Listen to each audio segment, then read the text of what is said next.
I guess because it's also shop talk. I mean, mimes do talk. They are known to talk at times.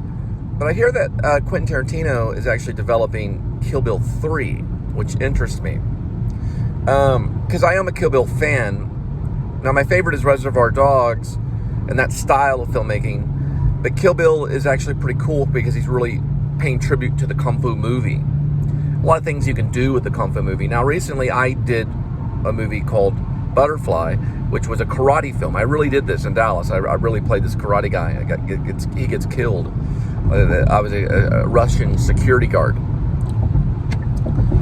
So it's a true story. The film was actually premiered in Dallas. It was a little short film, almost like a student film kind of thing, but it's a little bit better than a student film. It was shown on Amazon Prime and things like that. But it's interesting that Kill Bill is in development. Now, when I look at Quentin Tarantino's page or his Internet Movie Database, it says that it's in development.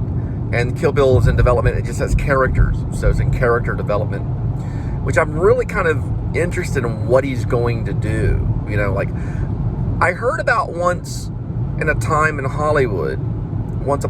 Hollywood, which I thought was probably his best one since Reservoir Dogs. And maybe Hateful Eight and things like that. And Inglourious Basterds, which I'm an Inglourious Basterds fan, big time. I think Inglourious Basterds is probably one of the best, other than, of course, Reservoir Dogs. But this is interesting, because I heard a lot of rumors about Once Upon a Time in Hollywood. And I heard a lot of things about it. And this was like when Jordan the Lion, Jordan the Lion was kind of becoming big during Hateful Eight, and had gone to the premiere of Hateful Eight in Hollywood. But I think it's interesting. You know, there's been some premieres that have been done in Texas, one being Warren Beatty's Bonnie and Clyde, which was a big premiere that happened in Denton. And Estelle Parsons was actually there. She was actually one of my workshop teachers. She won an Oscar for the role. Now, I haven't seen Bonnie and Clyde that many times. I've seen the movie. I know of it. It's a famous movie. But it's interesting because Kill Bill, if I'm not mistaken, some of it is set in Texas. Now, I don't know how much he's shot in Texas. I know also Django Unchained was also filmed in Texas, or it was at least set in Texas, in parts of Texas. Jamie Foxx is from Texas. But I'm really interested in what he's possibly going to do with Kill Bill. Like, is he using older actors? I went to Uma Thurman's page. It doesn't say anything about Kill Bill 3. I mean, Kill Bill 3. It says something about Kill Bill and Kill Bill 2. Volume 1 and Volume 2. But it doesn't say anything about Volume 3 on her thing. So, is she going to be a voiceover? Is she coming in later? Is Uma Thurman... I mean, the characters were actually created in Kill Bill by Quentin Tarantino and Uma Thurman. They shared the creation of the Kill Bill franchise. It's actually true. So... Uma would have to probably be a part of the Kill Bill 3 because she was one of the inventors of Kill Bill. That's what it says in the movie. In the movie, it says created by Q and U, which is Q for Quentin Tarantino and U for Uma Thurman. It's interesting. So what he's going to do with the character development. Now, I've heard it's about the revenge of the, I guess, still wants me to take a break, Viper clan. You know, you get the Snake Charmer, which is Bill, Beatrice Kiddo, which is Black Mamba, Osharian or Lucy Liu, which is probably, you know, he's probably going to riff off on that. So he's probably going to do some stuff with that. Osharin, which is I'm trying to think of what snake she is. I know that Vivian Fox is, I want to say she's Copperhead.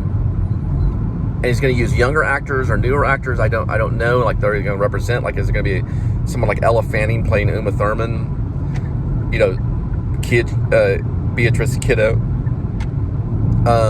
Is he going to find younger actors to play their younger versions, or is he going to use Uma because she's older? It's 20 years later. My rumor, or not my rumor, but the rumor I heard was it's a prequel, or it's kind of like a prequel.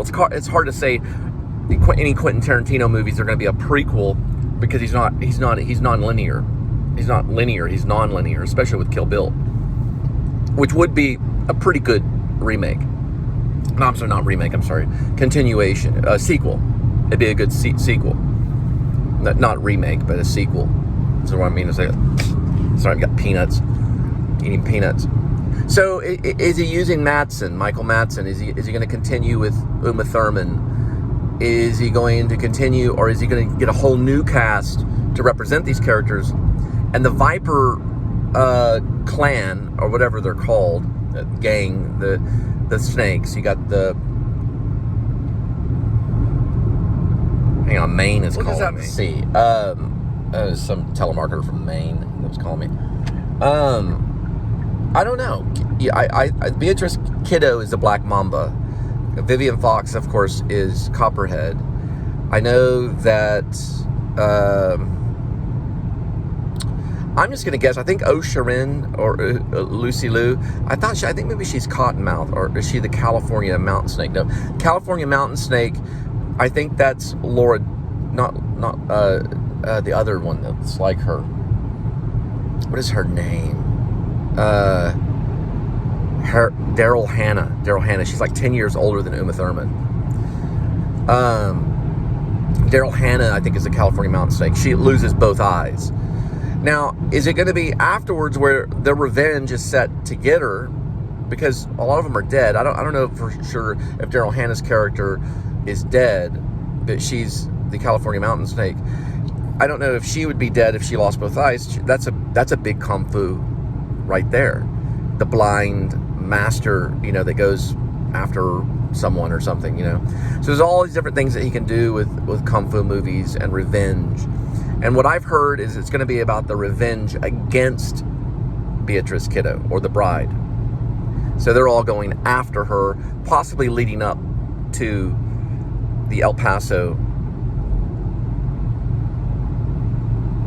chapel, which I think in the movie it's interesting because she even says the media would report it as the El Paso slayings, or the El Paso slayings in the church, which is in the Quentin Tarantino thing.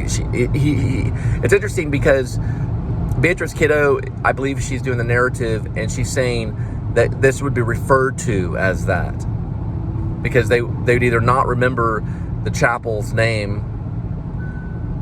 It's interesting. It's interesting because Quentin kind of in a way thinks like the viewer, what the viewer's going to remember and what the viewer will take with them when in the movie, and what they will not take with them. So he thinks like an audience member. He's going to see the movie himself, so he thinks like how an audience member would want to see the movie, because he is going to be an audience member in the movie per se. Not in the movie, but he's going to be one that wants to see the movie as well.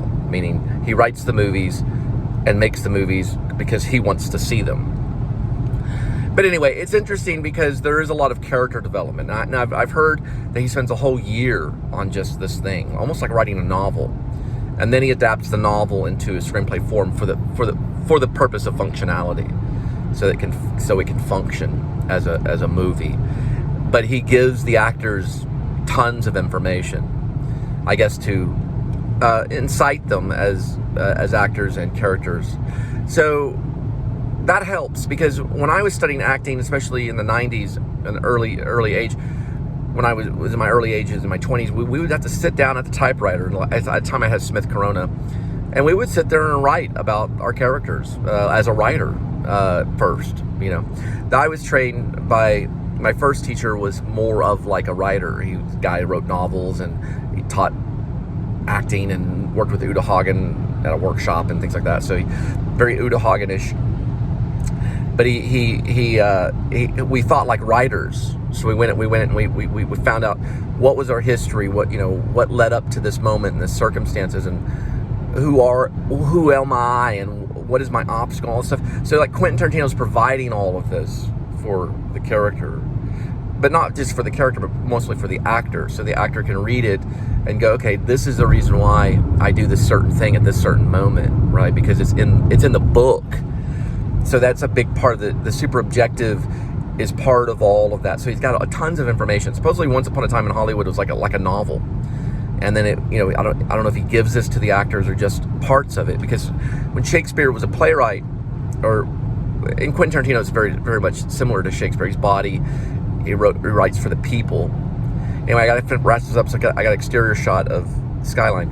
But when he has these ideas and all this stuff, it's so that it incites the actor, so the actor can develop the character. And when you would finish up a Shakespeare play during the time of the Globe, and when Shakespeare was around 1597 or 1600, whatever, you would return your role back to Shakespeare, and it would be rolled up. And that's all Shakespeare was dealing with. Remember, Shakespeare had no library at all. Shakespeare was only going off of memory almost, and he didn't have one of his plays ever collected. They were all put together as a portfolio by the actors. So it's mostly about the actor when it comes to Quentin Tarantino. It really is. It's very actor heavy. It's very actor friendly, but it's very much based on the actor and the character. Now we're looking at the Fort Worth. This is what I wanted to get. It's told me to take a break like 5 times. I don't know how the car knows. It's like Kit, you know, Knight Rider. Remember Knight Rider and Kit? The car would talk to him. You remember Knight Rider? Everybody remembers Knight Rider. My car tells me to take a break. It like knows. It can tell by how I'm driving whether if I need to take a break, which I'm on my way to taking a break.